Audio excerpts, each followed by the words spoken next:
Hello, everyone, and welcome to ImRecruitable TV. This is episode 7, bringing you the unfiltered, no BS information, education, and advice on college sports recruiting.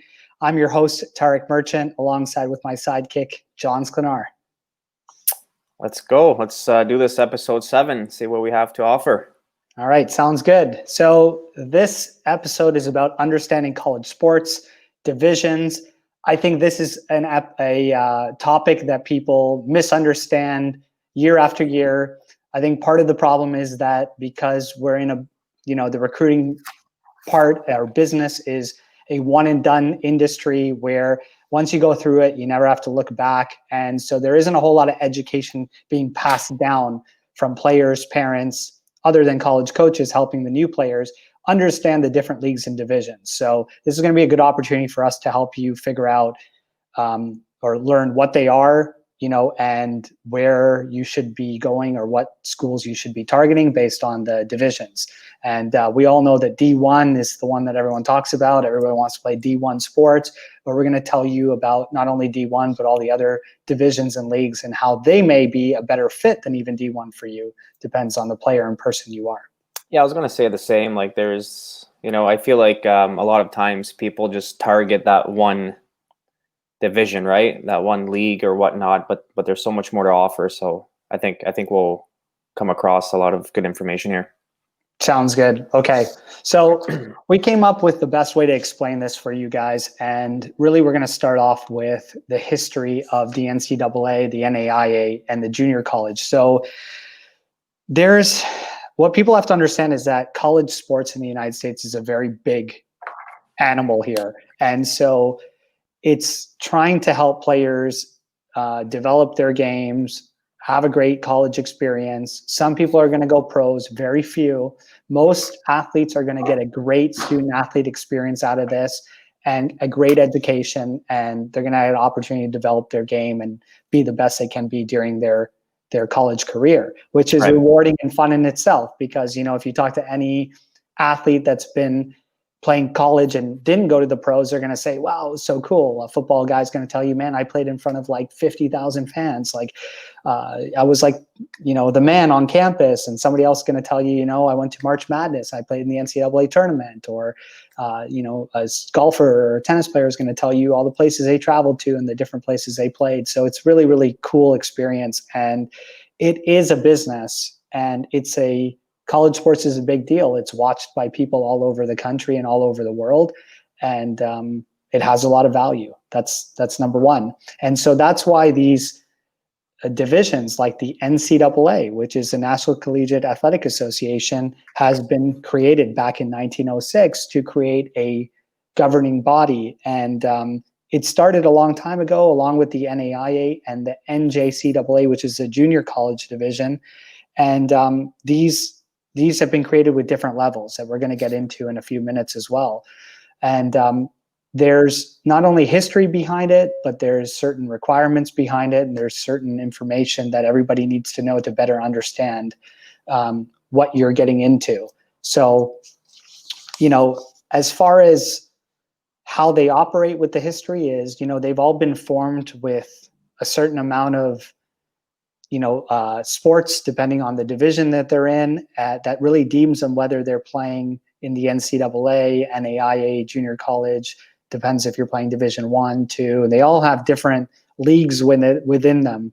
Divisions within the leagues. Right. And that's where people get, I guess, confused. And I don't think you have to worry about that too much. You just have to know on the history standpoint that there are these different leagues. And I think that once you figure that out, you understand what they represent, then you're going to be able to make better decisions. Right. So I'm not going to go into all the details. We have a lot of information here that we wrote down that are, talking about when they were founded. So like I said, NCAA 1906, NAIA 1940, Juco 1938. So they've been around a long time, and they've established themselves as the leagues that you play in. So let's move on and let's start understanding the leagues and divisions. Yeah, well, talking about the leagues, in college sports, there's different types of leagues, like you were saying. It's kind of like, if I want to give an example, like baseball. They have the MLB, you got your AAA, you have your AA. So there's different leagues, of course. Here, the leagues that we're talking about is NCAA, NAIA, the Juco, and then again, it breaks down in, divisions within each league. So that's something that you can cover for us, Tarek. Okay, so yeah, like with the NCAA, you got Division 1, 2, and 3. And what people should understand is that Division 1, 2, and 3 doesn't always necessarily equate to the hierarchy. Like you were saying, John, in baseball, for example, if you have AAA, AA, single A, that's going to move you up the levels and then eventually into the majors. Right. Now, to some degree, it is like that, but it's not all across the board. So there are Division 1 programs that do not have the same level of athletic, skill set on their teams, or their teams aren't as strong as maybe a Division 2 team or a Right. Division 3 team or an NAIA or junior college team.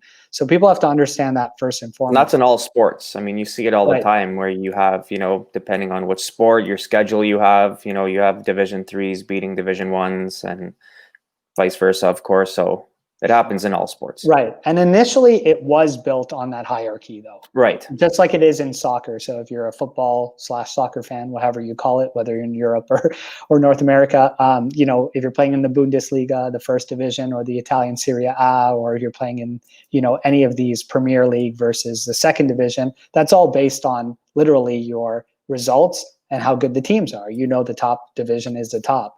And like you said, John, it was initially built like that, but it's not the case in today's day. So people have to first and foremost understand that. Right. Secondly, you have to understand what's the difference is. And so in Division 1 and 2, there are athletic scholarships. We're talking about NCAA here. And in Division 3, there aren't athletic scholarships. Now, people immediately say, well, there's no athletic scholarships, screw Division 3. Like, I'm not going to look at Division 3. No. The most number of schools are actually Division 3 that offer sports. So you're more likely to play Division 3 than Division 1 and 2. So then the question becomes, how am I going to play Division 3 if there's no athletic scholarships? Well, there are other opportunities. There is financial aid that you could qualify for, and there are academic scholarships and grants and stuff that you qualify for. Having said that, there is a group of people that are also willing and able to pay a higher amount to go to college and still be a student athlete and have that experience. So you can't just say, well, I don't want to pay for school or much for school, so I'm going to exclude Division 3. No, there's financial aid that could amount to covered your full, tuition and room and board and everything. And there could be situations on the opposite end of Division 1 and 2 where they don't offer you a much or anything. Right. So that's the differences. But it doesn't stop Division 1 and 2 schools from giving you academic money, and it doesn't stop the Division 3 schools from giving you academic money and financial aid. Everybody can do it. So you can't really generalize and target schools based on a financial aspect, initially at least. Right. Now, an NAIA is another one of the leagues that people forget about. The NAIA is just like the NCAA. It has about 300 or so member schools, and that changes, depending on how many join or drop. But it's a division that offers you the same ability that you could have in Division 1, 2, and 3 in the NCAA. And people think of it kind of like a second division as well, but it's not. There's a lot of teams in there at the NAIA that can compete with Division 1, 2, 3 schools and still give you the same student athlete experience. It's almost like saying, I'm playing in soccer is a great example because it's a worldwide sport. And, it's like saying I play in the English Premier League, or I play in the Spanish league, or I play in the Italian league or the German league. It's just another league, but it's still offering you competitive sports. And there are scholarships athletically for you. There are academic scholarships depending on the schools, and financial aid and all that. Yeah, and some people don't realize as well, but the league itself, NAIA, they also have a couple divisions within that as well. They got their Division 1, Division 2. It doesn't stand out as much with NCAA, but it's there, so it's still tiered down. Right. And on that note, I would say that every different sports have different divisions within them. Like in NAIA, certain sports don't have a breakdown of divisions, and other sports do. But that's a very good point. So it depends on your sport. Now, the NJCAA, the junior college, otherwise known as Juco, is about 2-year colleges. So these are 2-year colleges, not 4-year colleges. So you go there for 2 years and then you end up going to a 4-year college, whether it's NCAA school or an NAIA school, it doesn't matter. But that's another league where people come in for various reasons, and we'll talk about that in the eligibility section. But that is a league that could be a fit for you depending on your situation. Again, some people look at it as a negative. They look at it like, oh, I'm getting downgraded to this 2-year school. No, for some people, it could be a better avenue to get to that next school. And there's so many reasons. It could be financially, bigger scholarships. It could be a better fit academically. It could help you in so many ways. So I think the big takeaway with understanding the leagues and divisions is knowing that you have to explore everything and you have to understand where you might fit, but don't discount anything based on all these biases and what you guys think you hear, because that's the biggest mistake people make. Can you have a great student athlete experience at each one of these leagues and divisions? Absolutely. Is one better than another? No. Of course you can. And I mean, for some sports, like, I mean, from our experience, you know, with NCAA football, for example, even the top programs in the nation, there's a lot of players that transfer out of, you know, junior colleges to go to these schools, right? Just because for specific reasons, like you were saying, whether they were having financial difficulties, academic difficulties, or just, you know, getting more mature your first couple years in college and then going on. People usually transfer, John, as you know, because of the lack of education that they have and the lack of, you know, time they spend trying to make an educated decision because they have a lack of education. So they're unable at times to make an educated decision on where they should go. Then they transfer out, like you said, like in football, for example. That was a good example where, yeah, you know, you may come on and not realize like, hey, I'm not starting for this team and I'm not getting any playing time. And really my student athlete experience at this school is not as good as it should be. And it could be better at another school. That could be at a, you know, you might be playing Division I at some like Kentucky, but realize you don't even get to play. So what good is it? So somebody might go to Marshall, you know, Division II, and feel like they get the opportunity to play. And the atmosphere is great there too. Maybe it's not 80,000 fans, but it's 40,000 fans. And you know what like, you got to go where you fit. Right. On that.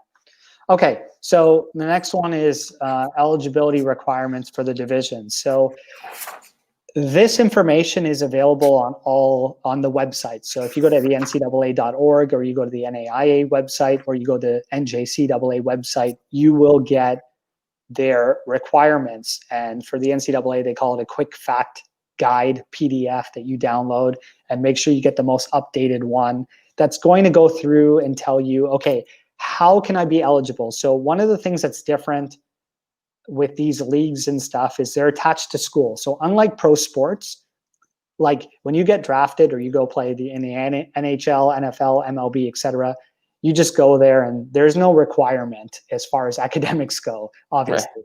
So with these sports leagues, you have to be eligible because it's attached to college. So in order to be eligible, each one of these leagues and each one of the divisions have specific requirements, such as in Division I, you have to take 16 core courses in your high school years, and they break it down as to how many Englishes, how many social sciences, etc. you have to take to be eligible. And the same thing will go with their GPA. You have to have a certain GPA, a certain SAT or ACT score to be eligible to play in that league. So no matter what the university requirements are, the league still requires you to have a specific standard before you could play. So even if the school admits you and says, hey, we admit you to the university, you're in, but oh, you're not eligible with the NAIA or the NCAA. And that eligibility goes alongside with your gap years or how many years, you know, you're active or inactive in high school, making sure you take the classes, and you have to stay eligible also on a amateurism standpoint, not taking money professionally and so on. And each sport's a little bit different, but each of these leagues, what I think they've done a fantastic job on over the last few years is they've done a really good job putting this information on their website.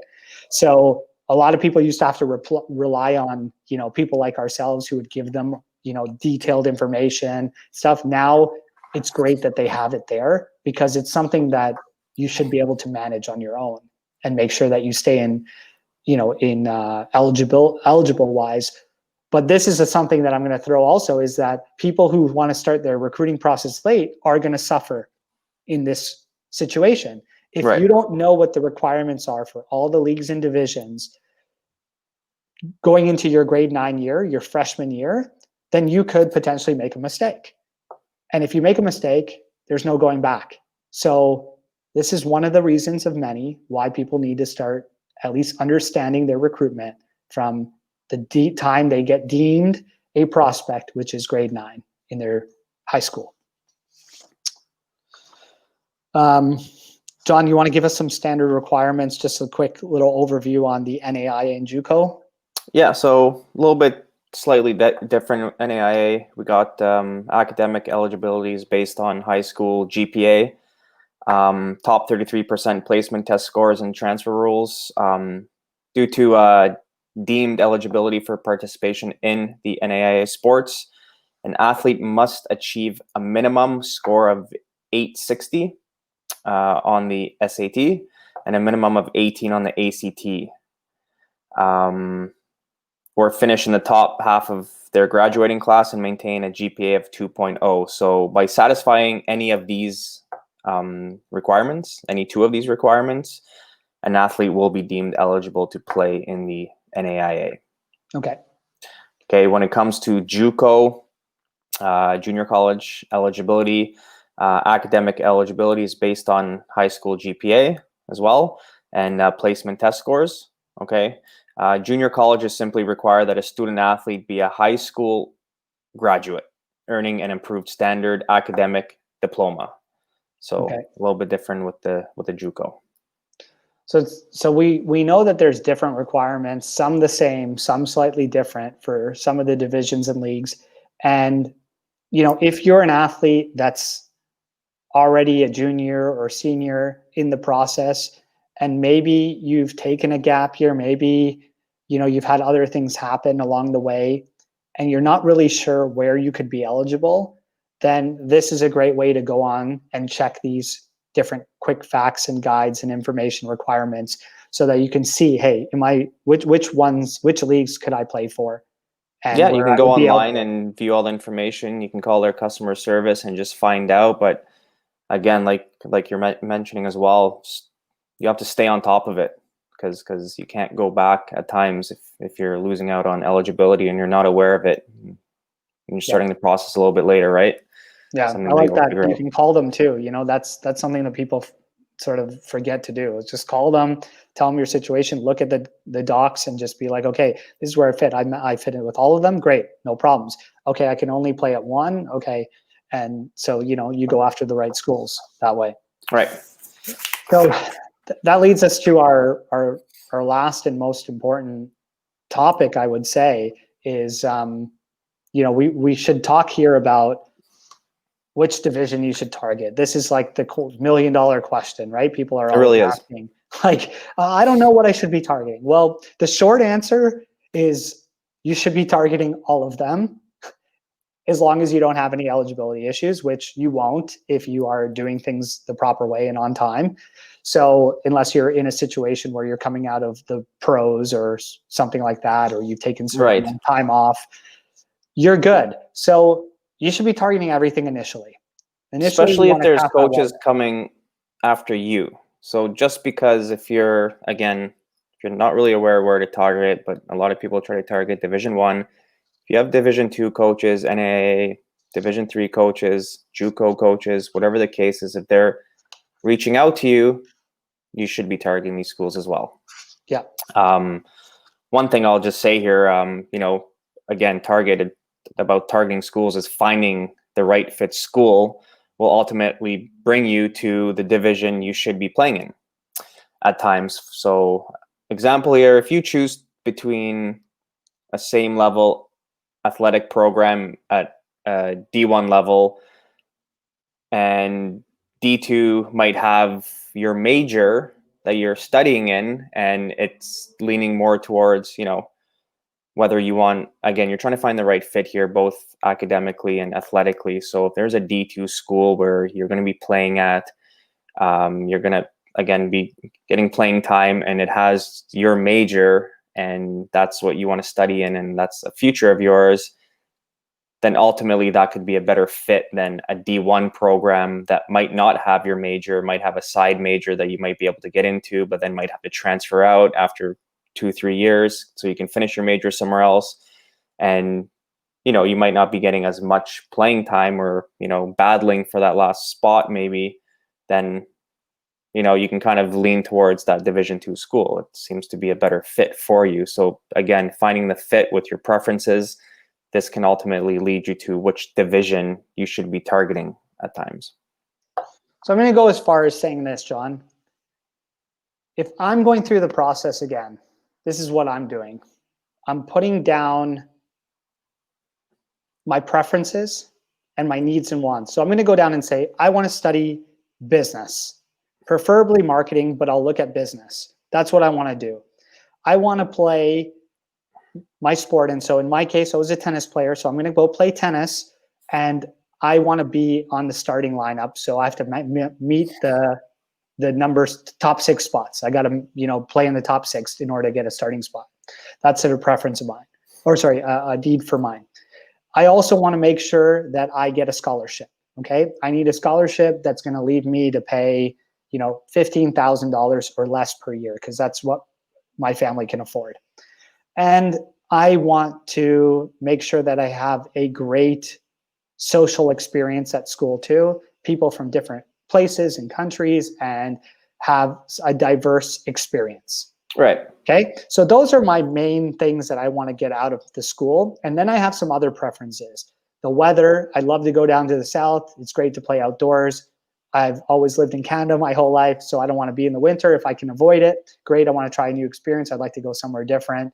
And I also love pizza. So, it'd be great if there's some good pizzerias around town. Okay. Right. So those are kind of like my personal preferences, my wants, not my needs. So now any college that comes my way that is either I'm reaching out to based on my search criteria and I'm filtering that out, or coaches that are coming directly to me that are interested, that match that criteria, my preferences, like my hard, real preferences, not the pizzeria and thing, because those are just wants. But if everything else matches, then I'm good, which means I need to be exploring that school. Screw the division, forget everything like that. Just look at the schools on that perspective. Right. If you start looking at schools and targeting them solely on the divisions, then you're going to be in trouble. Okay. I can further, after I get my list of schools of interest that I have that match my needs and also the coach's interest, then I can start going through and saying, okay, these schools are Division I, these are Division II, these are Division III, blah, blah, blah. And I can start figuring out, okay, does this school that's interested in me, that's Division I, actually have a better tennis team than this program? And so if I'm another sport, if I say baseball, football, whatever, it doesn't matter. Do they actually have better teams? What conference do they play in? Do they have an opportunity to get to the NCAA tournament, for example? Like if that was one of my preferences, I watch a lot of kids that write down in their ImRecruitable profiles, I want to win a national championship. I want to play for a team that makes the NCAA tournament. Well, if that's the case, sometimes some D1 programs don't even have a chance. And if you play Division II, you probably have a chance not only to make the NCAA tournament, but you might even have a chance to win a championship. And if that really means something to you, then you should be going after that school rather than that Division I school, because if not, you shouldn't have written it into your profile, because that means you care more about the division and what it means, because it's cool to play D1 than it is to play D2. Yeah, well, I mean, personal experience or, example from my end, when I narrowed down my schools, my choice was between a D1 and a D2 as well. Okay. I studied in operations management, business management. Both schools had it. Okay, there's not one school that weighed out the other. There wasn't a Harvard compared to something else where, you know, you might consider, but it was a business degree. It wasn't going to make a difference where it was coming from. And then it was based on specific preferences. Okay, so the D1 was in the Northeast, the D2 was in the South. Okay, originally, you know, I want to be in the South, better weather at times. And the other preference was not necessarily a preference, but on the athletic side was the D1. You know, I was going to, you know, battle to have a playing spot on the team, whereas the D2 school, very competitive conference, very competitive team, but I knew that I had more of a secure spot on the team where I was going to be able to play throughout the season. So, you know, I could have went with the D1 just because it's a D1, you know. And again, as far as the athletic scholarship, it was similar on both ends, so it wasn't a big difference whether I went one way or the other. So it was really down to, you know, I do have a couple of my preferences leaning more towards a school in the South, and plus, you know, I'm going to have a better chance to play more. That's how I made the decision. I didn't just go because the D1 school probably had a better, which they did, have a better overall name, whereas the D2 school did not. As far as if I went to someone and said, hey, do you know this D2 school in this southern state? They might not know. But if I go, hey, you know this D1 school in the Northeast, they'll be like, of course, I see them all the time in the March Madness or whatnot. Yeah. But, you know, and I had a best 4 years of my life, memories, experience, good education. It all worked out. So yeah, no, that's a good point. That's exactly how it works. And I think it all comes back to education. Again, if you're educated, you can start making decisions. And you know, I think I made the point and you made it stronger, is saying, look, you got to go on what's best for you. Right. And there's a fine line between requirements that you will not, you know, that are non-negotiable versus the negotiable ones. Like, I want the pizzeria. I want, like, you know, I make that joke because I think, I used to make the joke about with people about, you know, I need a Starbucks near me or something. Like, those are all nice things to have, but they're not going to make or break. If they don't have your major at the school that you want to study and you're dead set on that, like, you're crazy to think that you want to go there or even entertain it. You have to let that go, no matter how great the school is. You know, if it's a liberal arts school and you want to study something outside of that, like, it's not a good fit, right? Yeah, because you're gonna have issues. You're gonna have issues down the line. So again, you're gonna, like, it's almost a guarantee that you're gonna be transferring out if you're sticking with that major. Yeah. So the last thing that I'm going to say on which divisions you should target is going to be on the market, and the market is the coaches. Remember, recruiting is a business, and so this is your business 101. The market dictates what your value is and where you will go, just like anything else. So if you have a lot of coaches that are following you, showing interest, sending you messages, viewing your profile, then it will dictate where you are. You know, if you have an ImRecruitable profile, okay, and you're on ImRecruitable and you have 20, profile views, and you filter that out and you see where they're coming from. And even if they're coming from different divisions, it's like, okay, but are these schools all a similar level? Are they looking for athletes similar to me? Likely you will see where you fit in the market. Are you, and I don't want to say it, but people will label it this way. Are you a D1 player? Are you a D2 player? Are you a D3 player? No, it doesn't work like that. It's what level are you? Because if you go in and you search, depending on your sport, you have a couple D1s, some D2s, maybe D3s, NAIA, you will realize when you do the research that majority of those schools will be a similar caliber level. At least the athletic fit. Athletically, right. Exactly. Academically, may be different. Money-wise, as far as finances and all that, may be different. But that is another way to see which schools you should be targeting. When all of a sudden a group of schools are coming at you and they're all a similar athletic caliber, then you know that that's probably where you're going to fit. And so don't label it D1, D2. Don't let your coaches label that. It doesn't work like that. It may work like that at the very top level, but we all know the guy who's going to UCLA, Stanford, all Texas, all those top teams, Georgia, yes, they're all at a similar caliber in most sports athletically. Right. So that's what I think is important for everyone to take away on where you should be targeting. You should be putting in your preferences and making sure that it lines up with your academic, athletic, and financial goals. And then B, seeing what coaches are showing interest in you and getting an understanding of what your value is in the market. Agreed. All right, sounds good. So that concludes episode 7. And, hope you guys can take this information and move forward with it and find your best schools to target. By the way, in college, Tarek over here had to battle a spot against me. So finding the right fit, right? Yeah, it worked for me really well. Luckily, actually, if I had gone to a school that there were some schools, if I hadn't, decided not to play at one point, they were too high academically for me. I probably would have failed out. So it ended up working out for me that way. That part I overshot for sure. Athletically, I think I found a great fit. Now you're a genius. Look at that. All right. Happy recruiting, everyone.